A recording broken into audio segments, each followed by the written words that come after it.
वो दिन में तो रहती थी विधवा के रूप में, बिल्कुल सादा सिंपल, और आधी रात को बिल्कुल दुल्हन की तरह, और करती थी अजीबोगरीब बातें किसी इंसान से वीडियो कॉल पर। दोस्तों, मैं गीता गुप्ता, स्वागत है आपका मेरी नई वीडियो में एक नई कहानी के साथ। जय माता दी। एक भरा पूरा परिवार होता है, एक बाप होता है, 3 बेटे होते हैं। दोनों बेटों की शादी हो चुकी होती है। सबसे छोटा बेटा होता है, उसकी शादी होती है ममता नाम की लड़की से।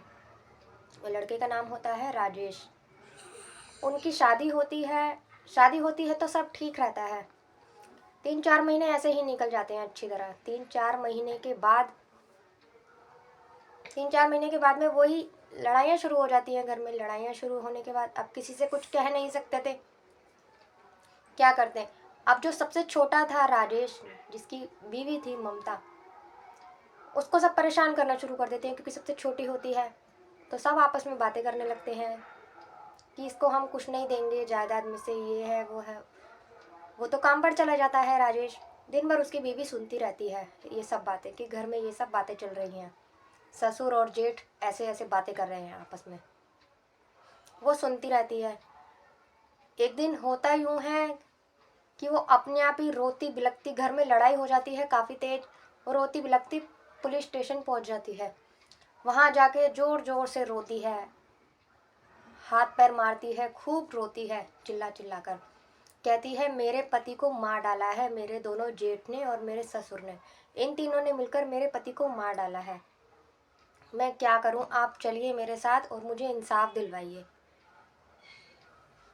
रोज लड़ाइयाँ करते थे जायदाद के पीछे, रोज लड़ाइयाँ करते थे जमीन जायदाद के पीछे, पैसों के पीछे।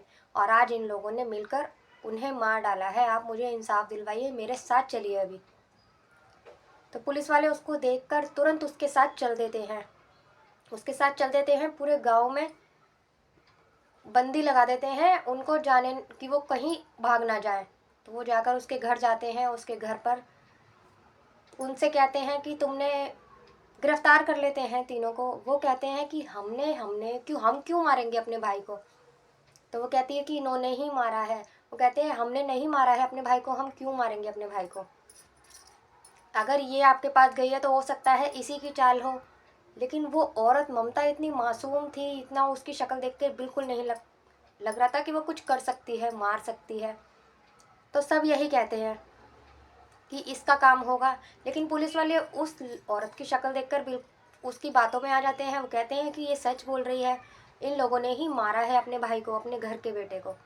तो वो तीनों को गिरफ्तार कर लेते हैं और बंद कर देते हैं।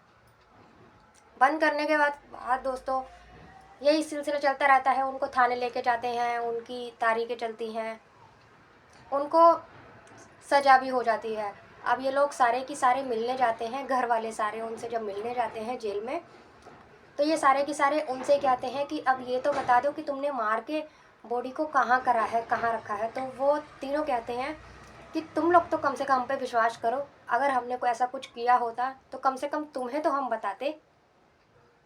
ससुर भी कहता है और वो दोनों भी कहते हैं अपनी पत्नी से, तीनों जने बोलते हैं अपने परिवार से कि अगर हमने ऐसा कुछ करा होता तो हम तुम्हें तो बताते, दूसरों से छुपाते, लेकिन तुमसे तो ना छुपाते। कहते हैं हमारा यकीन मानो, हमने ऐसा कुछ नहीं करा। तो ऐसे ही मिलते रहते हैं, घर जाते हैं। और जो औरत थी वो ममता, वो भी वही, मतलब खाना अलग बनाते थे लेकिन एक ही घर था, घर एक ही था। तो एक दिन सब ये कहते हैं कि उस पर ही नज़र रखो तुम लोग, उसी ने कुछ करा होगा। वो तीनों कहते हैं कि वो तो बड़ी खुश नज़र आती है आजकल, उसी ने कुछ करा होगा, उस पर ध्यान दो। तो वो लोग ऐसा ही करते हैं। जो वो ममता होती है औरत, वो अपने कमरे में ही होती है। दोस्तों, रात को आधी रात जब निकल जाती है 2 बजे के बाद, तो सब सो जाते हैं और वो किसी से रोज़ वीडियो कॉल पर बातें करती है। वीडियो कॉल करती है किसी को, उसके सामने ही कपड़े चेंज करती है, लाल साड़ी पहनती है, मंगलसूत्र पहनती है, सिंदूर लगाती है, बिंदी लगाती है, 16 श्रृंगार करती है रोज़। और घंटों तक बात करती है, सुबह हो जाती है बातें करते करते उसे। ऐसा वो रोज़ करती थी। लेकिन जब उसके घर वाले जेल में जब ये मिलने जाते हैं तो वो लोग कहते हैं कि तुम लोग उस पर नज़र रखो, क्योंकि वो तो बड़ी खुश रहती है। तो वो लोग ऐसे ही करते हैं। वो तो रोज़ की तरह ही वीडियो कॉल पर बात करती थी। उस दिन भी वो ऐसे ही बात करने जा रही थी। उसे नहीं पता था कि कोई तीसरा भी उसकी बातें सुन रहा है, कोई उसे देख रहा है। तो वो रोज़ की तरह ऐसे ही करती है। वीडियो कॉल आते ही वही रोज़ की तरह कपड़े चेंज करना और अच्छी अच्छी बातें करना, सोलह श्रृंगार करना, सारा काम वही करती है, रोज़ की तरह करती है। अब वो घंटों तक बातें करती है। जो वो तीसरा इंसान देख रहा होता है उसे ममता तो साफ दिखाई दे रही होती है, लेकिन वीडियो कॉल पे जो इंसान होता है वो नहीं दिख रहा होता है। तो वो इस सब ये देख के आपस में बातें करते हैं, ये तो बड़ी ही बेकार लड़की है और ये वो सब बोलते हैं उसको। तो कोई बात नहीं, ये लोग जाकर पुलिस स्टेशन जाते हैं, पुलिस वालों को बोलते हैं कि अगर हमने कुछ किया होता तो अब तक ये तो बताते ये लोग कि क्या नाम है, बॉडी कहाँ छुपाई है, अभी तक बॉडी भी नहीं मिली है। तो आप लोग बताइए हम ऐसा क्यों करेंगे। हो सकता है इस ममता ने ही कुछ करा हो। ये देखिए किसी से घंटों घंटों तक फ़ोन पे भी बात करती है, वीडियो कॉल पे बात करती है। हम क्या करें आप बताइए। ये तो बड़ी खुश नज़र आती है। इसी ने कंप्लेंट करी थी कि मेरे पति को मार डाला है, लेकिन अब तो ऐसा कुछ भी नहीं है। ये बहुत खुश रहती है, बातें करती है घंटों घंटों तक। तो पुलिस वाले उसकी बातों में आकर तो कहते हैं, अपने स्टाफ को बोलते हैं कि इस ममता पे नज़र रखो, कि इस ममता पे नज़र रखो। तो उसको बुलाते हैं, ममता को बुलाते हैं, उससे बातचीत करते हैं कि तुम किससे बात करती हो घंटों घंटों तक। तो वो कहती है मैं किसी से बात नहीं करती, मैं तो ऐसे ही बात करती हूँ। अपने रिश्तेदार का नाम लगा देती है, कुछ भी बोल देती है।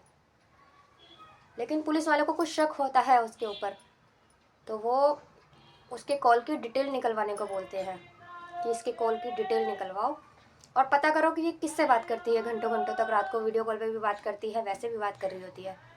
तो उसकी कॉल निकलवाते हैं तो पता लगता है कि वो हरियाणा का होता है लड़का। उसकी लोकेशन निकालते हैं तो वो हरियाणा का होता है। वहाँ जाते हैं सारे। वहाँ जाने के बाद में जिस कंपनी में वो काम कर रहा होता है वहाँ पहुँच जाते हैं। वहाँ पहुँचने के बाद जब वो उस आदमी का फेस देखते हैं, उसका चेहरा देखते हैं, तो उनकी आंखें खुली की खुली रह जाती है। वो और कोई नहीं, वो राजेश ही होता है जिसका ये केस चल रहा था, जिसका मर्डर हो चुका था, जिसके चक्कर में उसके घर वाले दोनों भाई और बाप जेल में थे। जो उसकी बीवी ने खुद कंप्लेंट की थी कि मेरा पति मर चुका है। उसको लेकर फिर से आते हैं, गांव में आते हैं। गांव में आने के बाद में पूछताछ करते हैं कि तुमने ऐसा क्यों किया। लेकिन पुलिस वालों को, सबको, घर वालों को यही लग रहा था कि इसने अपनी पत्नी को भी धोखा दिया है, इसने अपनी पत्नी को भी नहीं बताया है। और जो उसकी पत्नी थी उसे भी कहीं ना कहीं यही डर लगा रहता था कि ये बाहर गया हुआ है इतने दिनों से। 3 साल हो चुके थे उन लोगों को जेल में।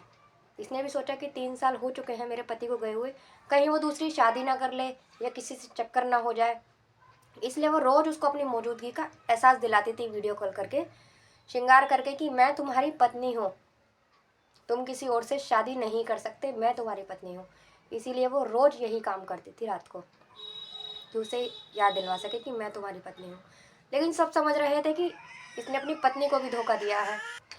लेकिन बाद में पूछताछ करने पर पता चलता है कि ये सारा क्रिया धारा दोनों पति पत्नी का था। प्लान सारा पत्नी ने ही बनाया था, लेकिन उसमें अपने पति को बताया था कि हम ऐसा ऐसा करेंगे तो ये सब रास्ते से हट जाएंगे, फिर ये सारी ज़मीन जायदाद हमें ही मिल जाएगी। घर वाले भी बहुत ज़्यादा परेशान थे दोस्तों, क्योंकि घर के सारे आदमी जेल जा चुके थे।